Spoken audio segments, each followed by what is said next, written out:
Go. Hello everybody, my name is Martha Milner and I'm going to take a few minutes here to talk to you about being a product specialist, which kind of falls under the learning and development career field. So first I wanted to talk about steps to becoming a product specialist.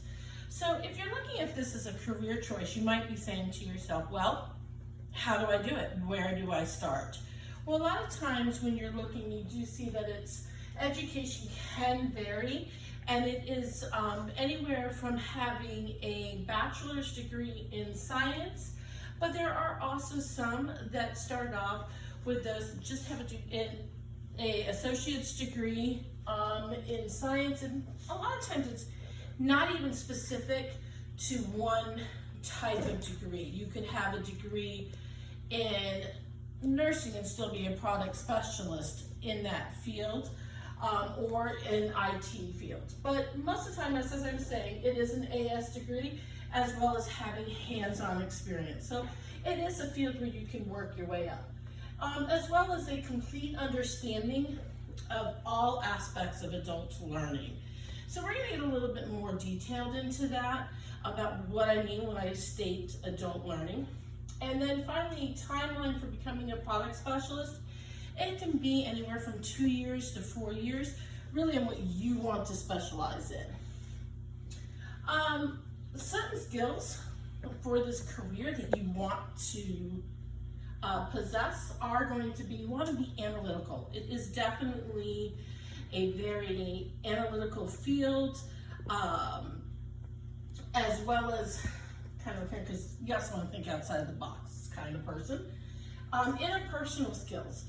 You're face-to-face with people, or maybe in a virtual, but you're dealing with people day in and day out. So coaching and just getting the message across, you want to be a people type of person. Presentation skills. You're going to spend a lot of your days in front of people, talking to them, and you've got to keep them engaged. So how are you going to do that? Well, that requires those interpersonal skills that we'll get more into detail. And then finally, communication skills. Not just talking to people, but as well as making sure that it is written communication, documentation, from emails, etc. Communication is very much a key to your success. And then technical skills. Well, most product specialists are those in a technology-based career.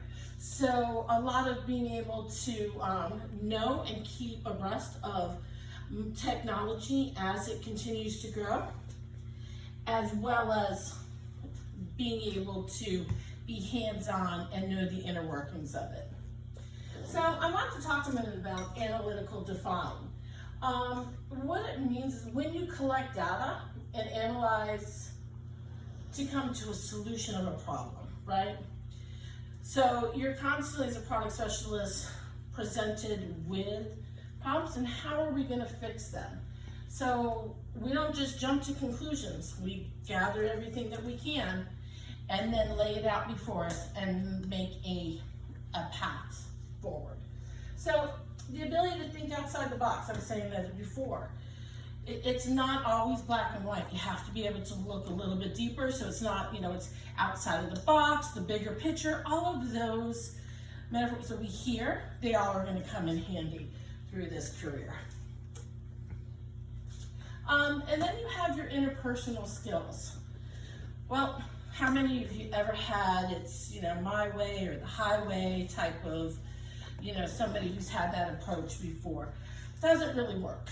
You're dealing with all different people, all different types of people, from different walks of life, etc. And you need to be able to adapt to that. So active listening is a key.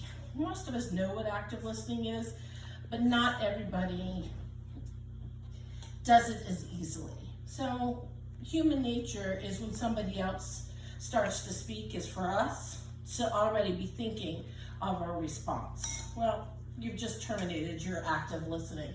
So you need to actually stop and focus on what the person is saying and then formulate your response. That's just an example of that active listening. It's also teamwork, interpersonal skills. This isn't product specialist is not something that is a I type of job. It's something that many people work to put a product together, and then you're presenting it, but you're bringing back feedback to them, glitches, anything that might be going on, holes, etc. So you really want to be a team player when you are in this field. And then finally, leadership skills. You are one of the face. So you want to be able to have that confidence, you want to be able to coach, you want people to look at you and want to follow you. And then presentation skills.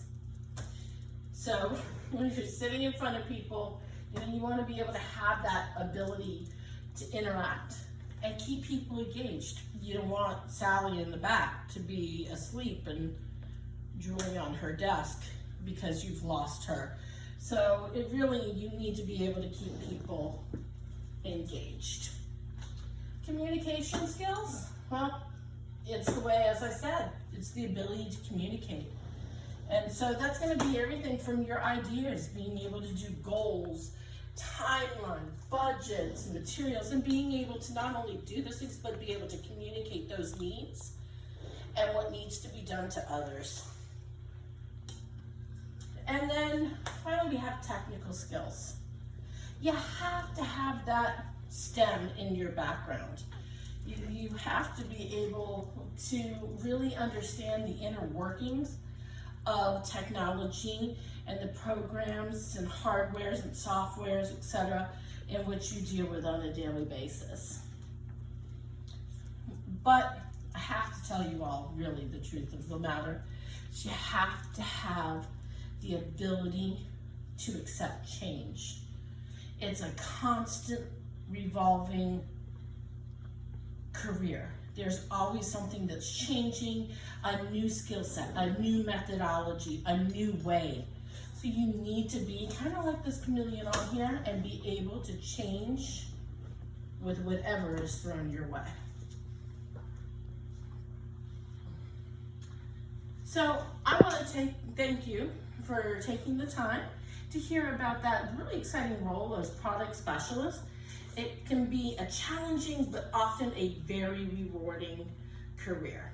Thank you. Have a great day.